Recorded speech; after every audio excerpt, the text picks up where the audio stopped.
Well, obviously a big road trip for us. It's our last before the conference tournament.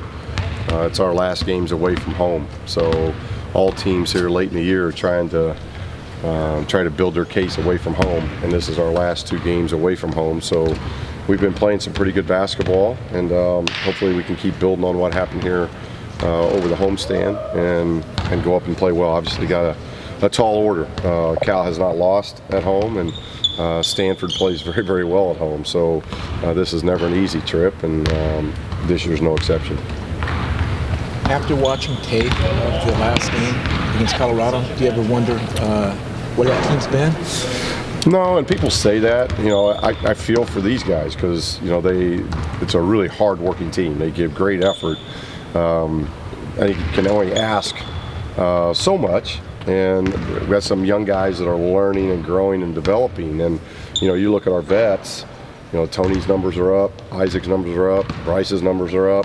You know, so those vets everything has been increased from last year. So you got a lot of new working pieces there that consistency with new guys is always going to be a little bit of an issue. And so it hadn't been work ethic. It's just been getting in a flow and understanding that don't play off confidence off made shots. You know, to learn to do that at the defensive end, which that's not easy for young guys to learn because most of these guys are the stars in high school and the AAU programs, and a lot of them haven't even had to guard before. So I think we're just getting a little bit more rhythm, and we've only been playing this way for about a month, you know, and so we're starting to hit a guy like Gigi. You know, he's only a month into this thing where the rest of the guys are nearly 4 months into the thing. So it's not fair to him, but that's the way the cards were dealt, and he's doing a terrific job. Jonah has only been doing his role for really the last month, and I think you're seeing him start playing at a whole nother level. And so that helps, you know, but we've really changed how we've played in the last 3 to 4 weeks, and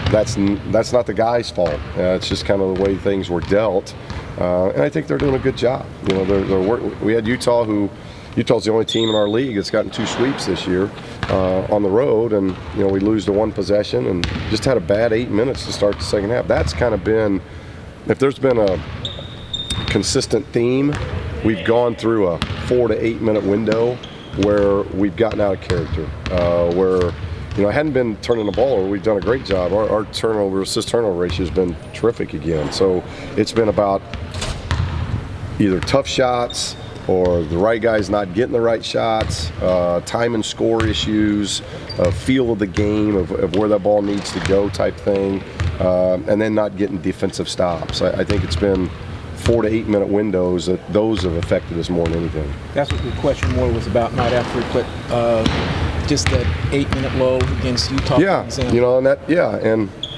I think it's obvious. You know, those things are obvious. 40 minutes of good basketball. Right, and you know, the reasoning. I wish I could tell you. It's not like I didn't Newt Rocky him. You know, at halftime of the Colorado game, you know, we're pretty consistent in how we go about doing things. Sometimes they need to be chewed a little bit, sometimes applauded for what they did in the first half. I thought the Utah game, not only the first 8 minutes of the second half, but I thought we blew some opportunities in the first half. You know, the game ended up tied, and I think we could have been up 6, 7, 8 points at half, and we didn't take advantage of that. And when you do that against a really good, experienced team, 3 seniors and a lottery pick probably, that makes it hard on you. You know, you've got to take advantage when you get those opportunities, and we didn't in that game.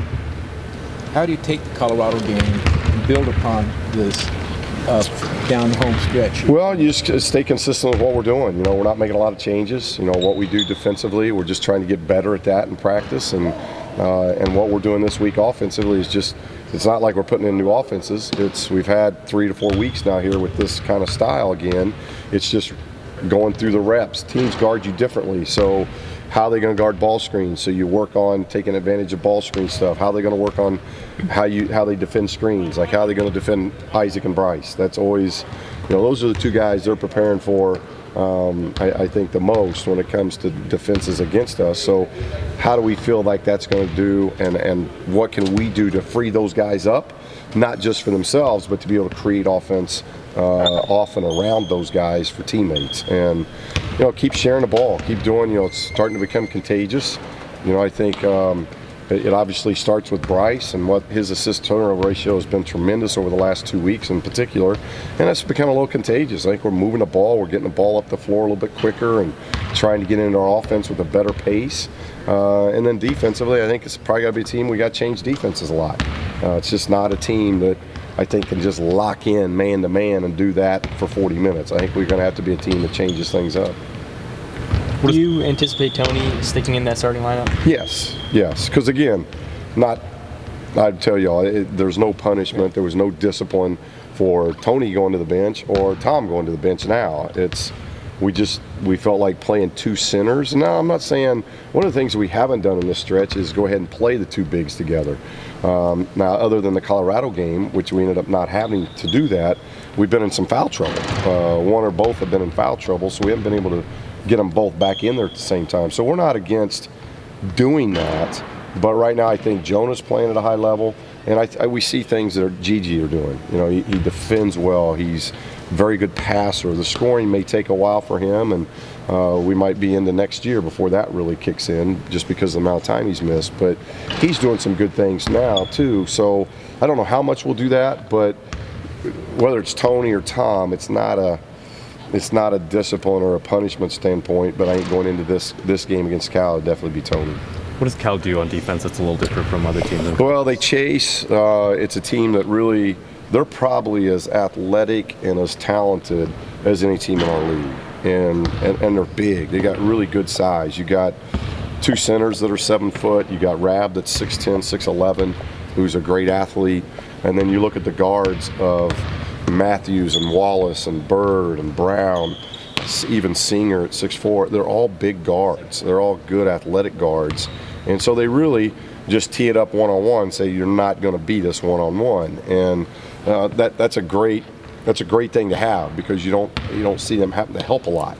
And because they don't help a lot, they don't give up a lot of open looks, and they make open looks hard on you. So defensively they've been very good, and I think offensively they hurt you in transition, they hurt you off the dribble drive, a lot of ball screens and hurt you off the dribble drive. So our pick and roll defense is going to be pretty crucial.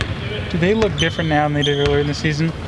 Well, they've changed just because of Wallace. You know, Wallace was out for that time, and that gave Singer an opportunity that I think in that time they kind of settled down. And now you put Wallace, who's a premier guard in our league, back in their lineup, and Singer coming off the bench. You know, now you got a Singer who's much more developed than what he probably would have been. I think he's always been a really solid player, but he's gained a lot of momentum and confidence just because his minutes have doubled, tripled since Wallace was out.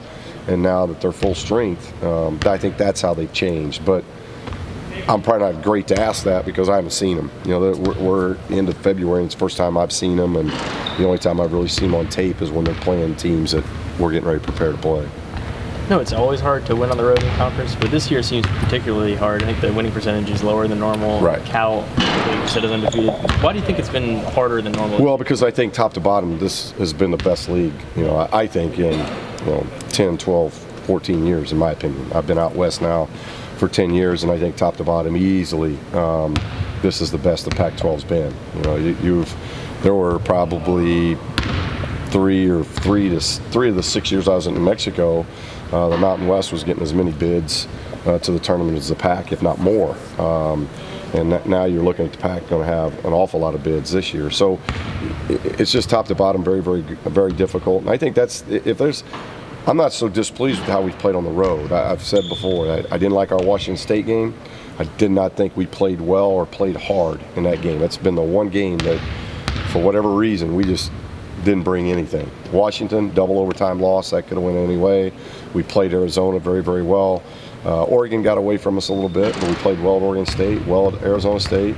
We've played well enough on the road. The thing that's been disappointing this year is that we have always taken care of home, and right from the start of the season with Monmouth, we got beat at home. And that's kind of, for whatever reason, we haven't had that demeanor at home that I would like to have, and we've lost some home games I wish we could get back, because if we'd had those home games in the win column, we'd be sitting pretty good right now.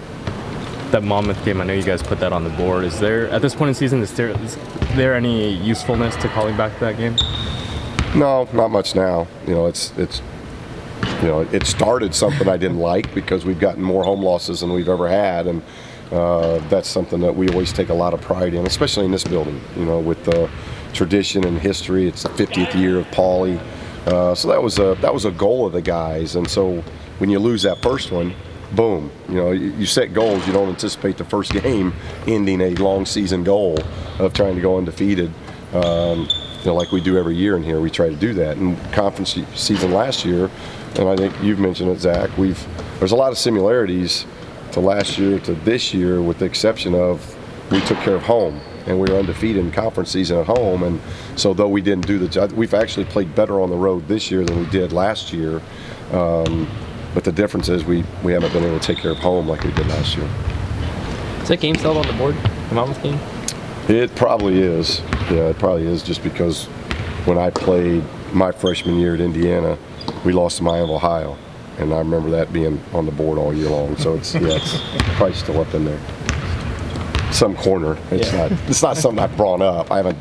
Big guys, I know I haven't mentioned Monmouth since the first week of the season. So that hasn't been something we've been drilling the guys with. But hopefully it's just those little subtle reminders of the importance of home and protecting home. And, you know, we just haven't done that to the level that I expect us to do.